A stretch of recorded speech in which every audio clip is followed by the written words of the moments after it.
So the first cue that we're gonna go over is to drop your ribs towards your belt line and to relax your lower back. It's basically a 2-for-1, it's the same thing. So as you're running, as you get fatigued, what tends to happen is your lower back will arch like that, your ribs will pop up, and your hips will tilt forward. As you do this, your head and your whole center of gravity starts to get forward. So as that occurs, every step you have to kind of reach your foot forward to help keep yourself from face planting. And as you do that, you hit the ground really hard with a lot of impact on each step. And as you do that, you're basically hitting the brakes, and then your hips travel forward, and then you have to accelerate, pushing the world behind you. So it leads to overstriding, which is really inefficient and really hard on your body. It also shuts down your ability to breathe as effectively. You basically stop rotating side to side very much. And all those muscles compress in the back, and you're not getting much rib cage movement to help drive your breathing, which is obviously the fuel, brings all the oxygen in, gets rid of the CO2 that you need to run really effectively. The solution here is to exhale like you're annoyed, dropping your ribs towards your belt line. As you do that, you'll feel your lower back relax, which is the second key. So as you're running, if you start to feel your back arch, and you're feeling a lot of pressure in those hip flexors and those lower back, like you're really, really tight, exhale, relax a little bit. You don't want to slump forward. You just want to be in more of a neutral position where your hips, your ribs, and your head are all stacked on top of each other. And this will lead to much more efficient running. You distribute the load across all the tissues, and you'll just generally feel a lot better. Running cue number 2 that we're going to cover is to have a floating head and to keep your gaze up towards the horizon. As you're running, if you're either A, looking straight down in front of you, somewhere in the short distance in front of you, you go like this, your head drifts forward, your head weighs 8 pounds. So as soon as your head starts moving in front of your center of gravity, to help fight that, you're gonna arch your back and you're gonna feel your hip flexors and your lower back light up. And that relates to the point we just talked about before. As soon as that happens, it leads to really inefficient running, and you put a lot of stress on those hip flexors and lower back. And then your quads are having to do all the work because your hamstrings are in a really bad position to help accelerate you because of the position of your hips. So what you want to do is keep your gaze up towards the horizon and imagine that your head is floating on your shoulders. You shouldn't feel your neck, especially your traps here, working really hard. Your head should essentially be floating as your rib cage and your hips move around side to side as you're just kind of floating forward. This will help a lot reducing like vertical oscillation or going up and down, hitting the ground really heavy, and just generally help you stay relaxed and do that first cue of dropping your ribs towards your belt line.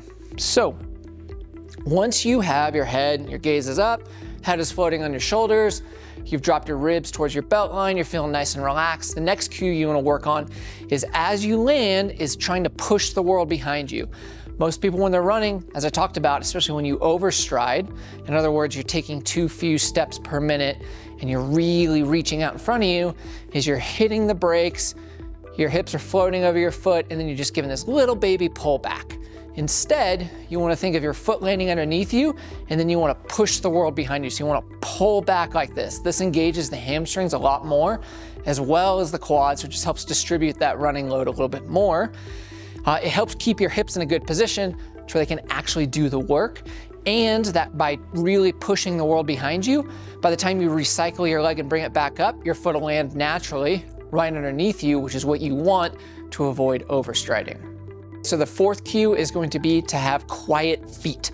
So oftentimes, if you overstride, you'll feel like you're slamming into the ground, and it'll like audibly, if you don't have headphones in, it'll be really loud each step. You'll just be smashing into the ground. If you see somebody who looks like they're gliding, they're a really good runner, you'll notice that each time they land, it's not this huge impact. Instead, they're not moving up and down and much, and they're just kind of gliding forward nice and smoothly. And to help do that, you want to think of quiet feet and then push the world behind you. And you recycle quiet feet, push the world behind you. And the second part of that, as we talked about already, is just keeping yourself stacked. So if we go through the cues in order, you keep those ribs down towards the belt line, your head's floating over your shoulders, you're pushing the world behind you, and then you're landing with quiet feet. You'll feel like you're gliding much more, not moving much up and down, and you won't have these really heavy impacts that are really hard on your body. So for our last cue, we're going to talk about cadence. For cadence, It's less of a specific physical cue and more of a metric that you want to look at over time to help dial in your efficiency. All the cues that we talked about previously are going to help improve your cadence or increase it over time. Almost everybody that we work with who doesn't have a significant background in running, specifically distance running, and has had some coaching, tends to overstride, meaning that their cadence is lower than it optimally should be. There is no magical equation that's going to tell you exactly what your cadence should be. However, it's a good idea to try to increase it and see how that affects your efficiency and your run times and your average heart rate over those runs. Initially, as you increase your cadence, it's gonna feel weird, it's gonna feel strange. Your fitness might not be quite as good because you haven't been stressing tissues in the same way. As you increase your cadence, the way you're landing and propelling yourself forward is a little bit different. That means those tissues might not have quite as much fitness and you might not be quite as efficient initially. However, you should generally feel better, have less impact, and be way less beat up as your efficiency improves over time. So almost every smartwatch will record your cadence. So a good way to improve your cadence over time is to look at what your average is and then increase that by about 5 beats. And the most effective way we found to do this is by using a metronome. So just put in some headphones and put a metronome app on your phone. And if your average is say 150, you bump that up to 155. And every time your foot strikes the ground is when you should be hearing the tick on the metronome. Once you're used to that, you bump it up again. At some point, if you feel like you're just taking like a million little baby steps, your speed actually decreases, your efficiency goes down, that's when you've gone too far and you want to back off a little bit. But in general, almost again, everybody overstrides, and you're better off slowly increasing your cadence until you really hit that spot where you're not actually improving your running times anymore.